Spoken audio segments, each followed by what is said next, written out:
जय श्री राधे, जय सिया राम। आज गौ माता पर हम बात करते हैं। आपने देखा होगा हम लोग गौ माता की सेवा बड़े भाव और श्रद्धा के साथ में करते हैं और करनी भी चाहिए, क्योंकि एक गौ सेवा करने से बहुत सारी समस्याओं का समाधान हो जाता है। शास्त्रों में कहा गया है गावो विश्वस्य मातरः,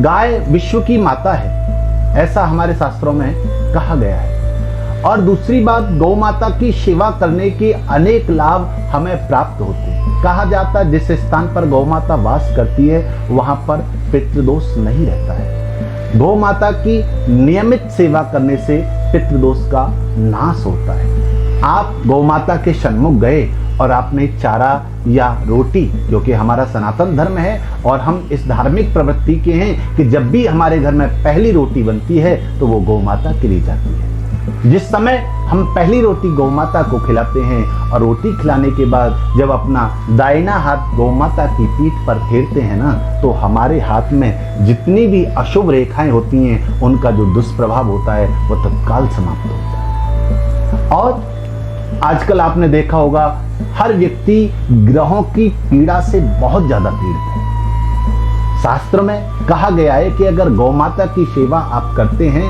तो नवग्रह का दुष्प्रभाव भी आपके जीवन से दूर जाता है। गौ माता की सेवा करने से अगर आपका विवाह नहीं हो रहा है, अगर आपके विवाह में विलंब है, तो आप गौ माता की सेवा करिए। किस प्रकार से?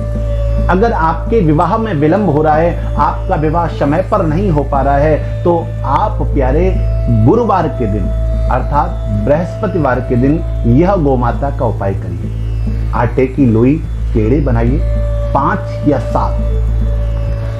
या 7 पेड़े बना करके आप उनके ऊपर थोड़ा सा गुड़ और थोड़ा सा चने की दाल रखिए, थोड़ा सा हल्दी का टीका लगाइए। 5 या 7 पेड़े बना करके आप गौ माता को खिलाइए और प्रत्येक बृहस्पतिवार आप यह करिए। लगातार 11 बृहस्पतिवार आप ऐसा करिए। अगर आप 11 बृहस्पतिवार लगातार ऐसा करते हैं तो निश्चय ही गौ माता की कृपा से आपके विवाह में जो बाधा आ रही है वह दूर हो रही है। क्योंकि यह उपाय मैंने बहुत सारे लोगों को बताया और उसमें से बहुत सारे लोगों को इसका लाभ भी मिला। बहुत सारे लोग तो ऐसे भी रहे जिनके 11 पूरे भी नहीं हुए और उससे पहले ही उनकी विवाह बाधा दूर हो गई। तो ऐसा शुभ प्रभाव गौ माता का प्राप्त होता है। अगर आपके जीवन में राहु का दुष्प्रभाव चल रहा है तो आप बुधवार के दिन गौ माता को हरा चारा का दान करिए। अगर आपके जीवन में शनि केतु आदि का दुष्प्रभाव चल रहा है तो आप शनिवार के दिन काले उड़द गौ माता को खिलाइए। उसके माध्यम से आपके शनि और राहु का दुष्प्रभाव दूर होता है। आपके जीवन में अगर बुध का दुष्प्रभाव चल रहा है तो जो मूंग साबुत दाल होती है वह आप गौ माता को खिलाइए बुधवार के दिन।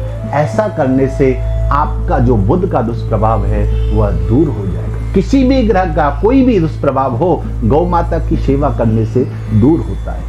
आप नियमित रूप से 41 दिन गौ माता की सेवा भाव और श्रद्धा के साथ में करें। और एक और विशेष बात ध्यान रखिए, गौ माता का जो खुर होता है ना, जिसे हम पैर बोलते हैं, दाहिने खुर की जो मिट्टी होती है उससे आप टीका लगाइए और आप अपने भाग्य का परिवर्तन देखिए। आप नियमित रूप से 41 दिन ऐसा करके देख लीजिए, निश्चय ही आपका भाग्य बदल जाएगा। ये बिल्कुल 100% सत्य बात है। ये गौ माता की कृपा का प्रभाव है। और आपने देखा होगा, आजकल तो नहीं लेकिन पहले समय में अगर आप जाएं तो गौ माता की पूंछ से और छोटे छोटे बच्चों को झाड़ा दिया जाता था जब नजर लग जाती थी।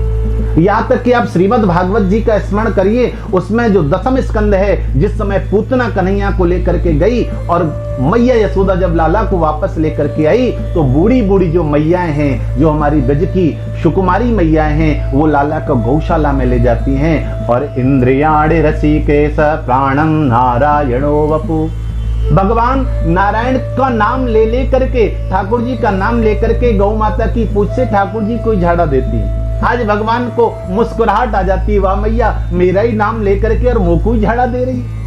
ठाकुर जी प्रसन्न हो जाते हैं, मैया बड़ी आनंदित होती है, मेरे लाला की नजर उतर गई। क्यों? पता है आपको, गौ माता की जो पूंछ होती है ना, गौ माता की पूंछ में स्वयं श्री हनुमान जी का निवास है? और भूत पिशाच निकट नहीं आवे, महावीर जब नाम सुनावे। तो ये नजर दोष आदि तो तुरंत ही भाग जाता है। इसलिए गौ माता की पूंछ से बच्चे को झाड़ा दिया जाता है।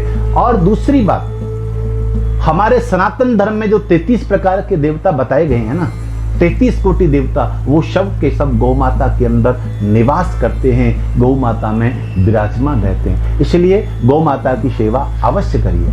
आप कहेंगे कि महाराज हम तो गौ रख नहीं सकते, हम तो घर में रहते हैं, हम तो फ्लैट में रहते हैं, हमारे पास तो खुद के पास इतनी जगह नहीं। कोई बात नहीं, आप अपने घर में नहीं कर सकते तो दूसरे गौशालाओं में जाकर के आप सेवा करिए। आप कृष्णस्थली गौ सेवा आश्रम में जाइए, वहां पर जाकर के गौ माता की सेवा करिए। देखिए, सेवा दो प्रकार की होती है। एक तो आपने गाय के इसलिए रख रखा है क्योंकि वो आपको दूध देती है, उसकी सेवा करना सेवा नहीं है। ठीक है, न करने से तो वो भी बेहतर है, लेकिन वास्तव में सेवा वो है जो माता गौ माता छोड़ दी जाती हैं, जिनका कोई सहारा नहीं होता, उन गायों की सेवा करते हैं, तो वो वास्तव में सेवा है। ऐसी ही गौ माता जिन्हें छोड़ दिया जाता है, जिन्हें लोग घर से बाहर निकाल देते हैं दूध पीने के बाद, ऐसी ही जो असहाय गौ माता हैं, उनको सहारा भगवत कृपा से कृष्णस्थली गौ सेवा आश्रम दे रहा है।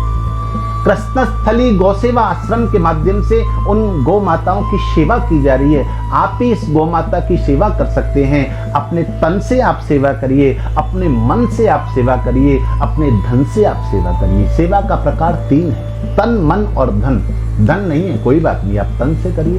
तन नहीं है, आप मन से करिए। तन मन दोनों नहीं दे सकते भैया, धन से करिए। तो ये गौ माता की सेवा करने के माध्यम से आपको अपने जीवन में निश्चय ही शुभ पुण्य फल की प्राप्ति होगी।